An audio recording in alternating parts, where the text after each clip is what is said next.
цогц нь олдоогүй болвол яасан байж таарах уу? Цамхгийн өмнөд баган доор 666 тэр нууц хөрөнд юу байсан байж таарах уу? За, hello guys. Бүгдэнд өнөөдөр мэндийг хүргэе. Өнөөдрийн бичлэгээр хэдүүлээ яах вэ гэхээр дэлхий дээр ингээ алдартай байдаг хөшөө дурсгалуудын маш хачирхалтай тийм нууц зүйлүүдийн хамтаа илрүүлэх болно. За тэгээд энийг биелж байхдаа би бүр өөрөө ч гайхлаа. Тэгээд энэ бичлэг бол миний YouTube дээрх орсон нэлийн халуухан бичлэгүүд энийг заавал болох байхаа. За тэгээд бичлэг хийхээс өмнө та лайк дараа subscribe дараа дэмжих битгий мартаарай. Энэ олон судалгаануудыг хийхэд бол маш их цаг энерги зарцуулсан шүү. Тэрийг нь үнэлээд лайк, subscribe. Дэлхий дээрх хачирхалтай бидний мэдхгүй нас баримтууд 1. Дэлхийн 7 гайхамшиг энийг эздэг цагаан хэрмэн 13,000 милийн урттай.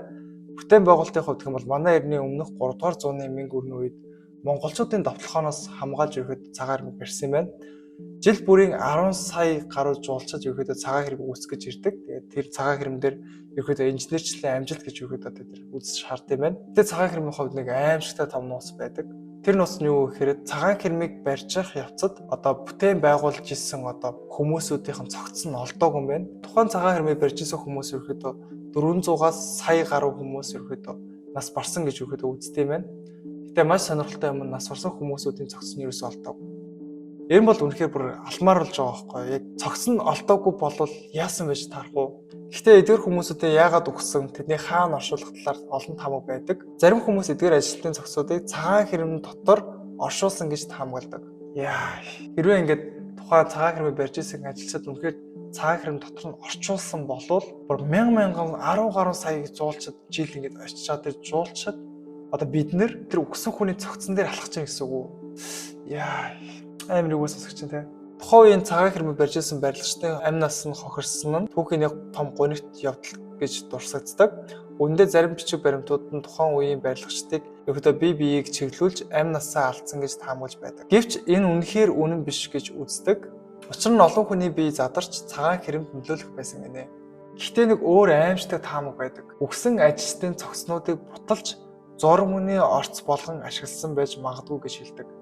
Яа. Одоо хүнийг бутлаад зураг мөнийхөө орцуулгасан гэсэн үг шүү дээ. Энэ үнэн бол эдгээр ажилчид өөрсдийн түүхэнд бетон холц болж үлдсэн байж болох юм аа. Яа. За тэгээд цагаан хэрмэнд ерөөхдөө нэг иймэрхүү хачирхалтай үйл явдлууд ерөөдөө өрнөжсэн юм байна. Тэгээд маш олон хүний амиар бүтсэн цагаан хэрмэн учраас тэр хүмүүсийн цогц нь олдоогүй гэхээр миний бодлоор яг энэ хоёр таамаглал айл нэгэнд нь байх болов гэсэн бол таамаглал байна. Тэгээд цогц нь олдоогүй шүү дээ, тийм. Дэлхийд дээрх хачирхалтай баримтууд 2. Нью-Йорк хотод байрладаг Америкийн нэгдсэн улсын хамгийн алдартай хөшөөнүүдийн нэг үндэстний төлөөлөгчийн хөшөө нь нэг гартаа бамбар, нөгөө гартаа тусгаар тогтнолыг хууль барьсан байдаг. Энийг бол бүгдээрээ мэднэ шүү дээ, тийм. Нэг ингээд ийм хөшөө байдаг шүү дээ. Хөшөөнд нууц өрөө байдаг бөгөөд энэ өрөө нь хөшөөний гарыг барьсан хэсэг дээр байрладаг. Энэ өрөөнд орох зам нь хаалттай байдаг. За, окей. Тус өрөө нь 1916 оны дэлхийн 1-р дайны буюу Германы тагнуулын үйл ажиллагаатай холбогдож аюулгүй байдлын шалтгаанаар хаагдсан байна. Маш сонирхолтой юм тий. Нууц өрөөнд орох арга зам нь юу гэхээр та эхлээд хөшөөнд хөзөө рүү нь очиж тэндээ зүүн гар руу нь орох хаалгаар орно. Дараа нь гарыг даган дээш авирахад хөшөөний торох руу орох одоо нууц цилиндр хаалгыг онгойлгох хэрэгтэй гинэ. Гэтэ энэ өрөө нь олон нийтэд хизээч нээлттэй байгаагүй бөгөөд 1916 оноос ерөөдөө хаалттай болж гисэн гинэ. Нээлттэй байгаагүй шалтгаан нь юу вэ гэхээр Black Tom дэлбэрэлтээс үүдэлтэй энэ дэлбэрэлт нь Нью-Йорк дахь газар доорх хэсгийг гэмтээж хөшөөний аврах хэмжээтэй гарт аюул учруулсан юм байна.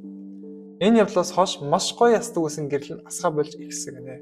Мадуу гэрэл нь асгаа болсон гэхээр Нью-Йорк хотын тэр нөгөө хөшөөн дээрх тэр гэрэл нь тэр өрөөтэй холбоотой байгааг бас үгүйсгүй нэ.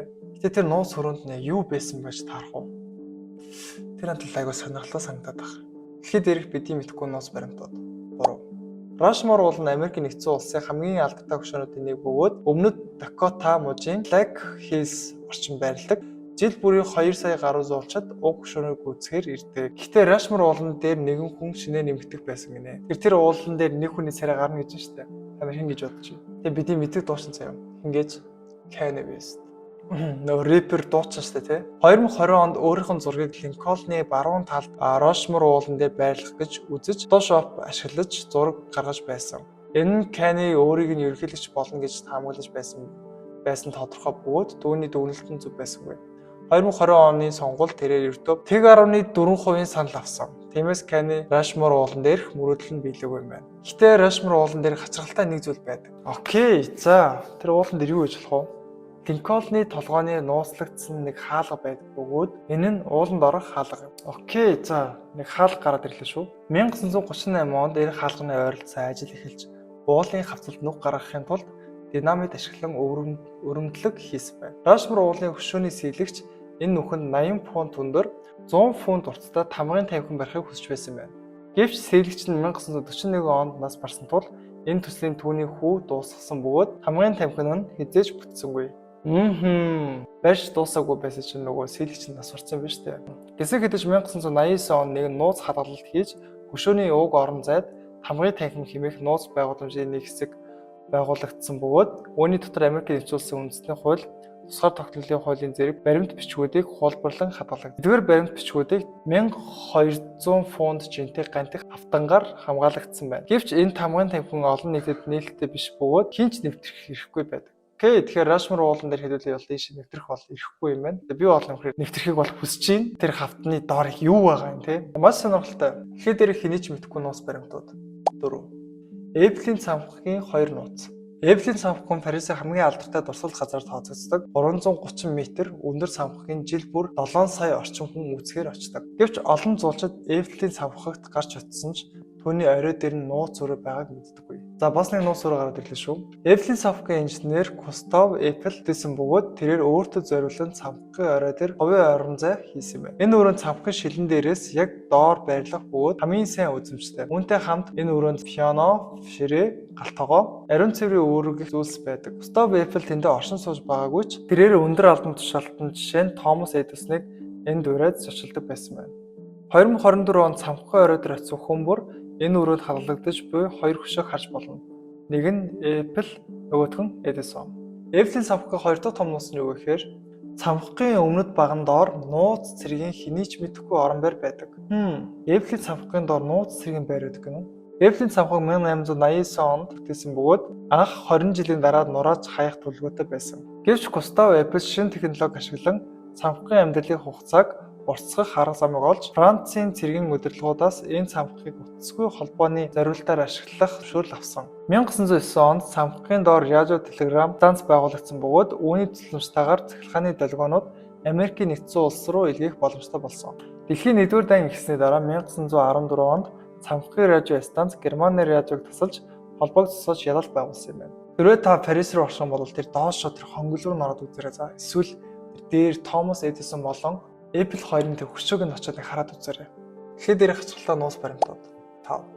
5 дахь баримт нь юу гэхээр Парист байдаг Лов пирамидын нууцын талаар юм байна. Хятад Америкийн архитектур 1988 онд бүтээсэн бөгөөд Парисын Лов музейд байрладаг.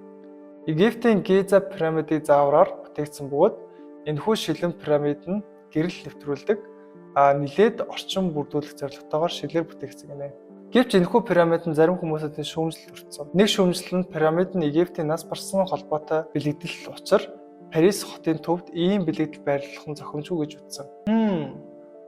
Бас байж болох юм те. Египтийн ялчгүй пирамид ялчгүй нөгөө бунхан гэж өгөхөдөө явж идэг. Тэр бас шүүмжлэлт өртөх нь ялчгүй аргагүй л юм. Мөн нэгэн хамаг нь пирамидын бүтцийн бүрдүүлсэн шилэн 666 хавтгай станы холбоотой гэж үздэг. Бүр энэ маш сонирхолтой. Тэр Египтийн хавт нь 666 ширхэг байна гэсэн үг шүү дээ. Энэ тамга нь 2003 онд Да Винчи код номноос олон танигдсан гинэ. Тэгээ 666 бол ялч сатаны бэлэгддэг тийм тоо байдаг. Та нар нөгөө монстер гэдэг ундааг мэдэн шүү дээ. Тэр ундаан дээр хүртэл бас 666 гэдэг тоог зөв хөрвүүлсэн тийм тавьсан байдаг заяа. Та нар нөгөө Рио гэдэг бичэн мэдэн шүү дээ. Тэр бичэн дээр хүртэл ингээд доошоо харсан тийм загалмай байдаг заяа. Яг ингээд хараад үзээрэй. Бүр сонирхолтой юм юу гэж одоо ингээд шинэ жилийн үеэр одоо нөгөө Санта Клаус гэж байдаг шүү дээ. Тэр хүч бас амар эвгүй заяа. Яг харах юм бол жоон сатаны хатуу ерөөд амар төстэй байгаад байдаг. Хүүхдээ ингээ өвдөр суулгаснаа тий хүслээ хийл тий. Шүн өрөө ингээ дээвэр дээрээс орж ирдэг. Та нар Санта Клаус гэж сатанист гэдэг талаар нэг тийм тайлбарлсан тийм нэг рилэрхүү юм байдаг шүү дээ. Тэгээ ер нь ингээ байгаа байлыг хараад байгаа амар сатанистуу тийм нэг одоо ич шид, элэв шидтэй те нэг тиймэрхүү амир байгаад байдаг. Гэтэ зарим бидний үзэж харж байгаа, идэж ууж байгаа юм дээр юм жоо станы дэмжсэн тийм хөдөлгөөнүүд бас явагдаад байх шиг ерөөдөө анзаарагдаад байгаа. Дахиад нэг баримт нь юу гэхээр гисэн хэдий ч энэ тоо бол ташаа мэдээлэл юм. Пирамид нь нийтдээ 673 шилэн хавтгаатай бөгөөд 666 гэсэн тонн худал юм аа. Тиймээс 666 тонн бодит байдлаас зөрүүтэй бөгөөд пирамидыг бүтцийн утга учир нь энэ стантай холбогдоогүй гэдгийг нотолж байна гэж байна.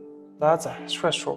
Тэр хүмүүс ерөөхдөө 666 гэж юм пирамидыг ерөөхдөө ойлгож энэ 2003 оны Да Винчигийн ерөөхдөө номоос сэтгүүлээд жоохон эсэргүүцсэн. Гэтэ яг тулаад үзэх юм бол 673 юм биш манай.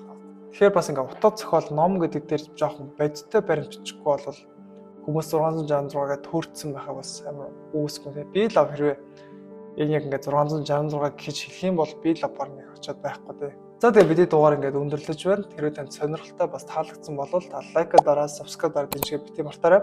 Одоо шөнийн 2 цаг болж байна. Тэгээ би 2 цаг цэндээ стил бичлэг хийсэр байна. Тэгээ таад минь бас хамт үтсэн баярлаа.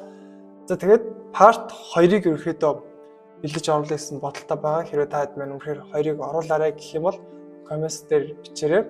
Бас лайк subscribe дараа дэмжиж бити мартаарай. За тэгээд хамтдаа дараагийн YouTube контентороо уулзцгаая.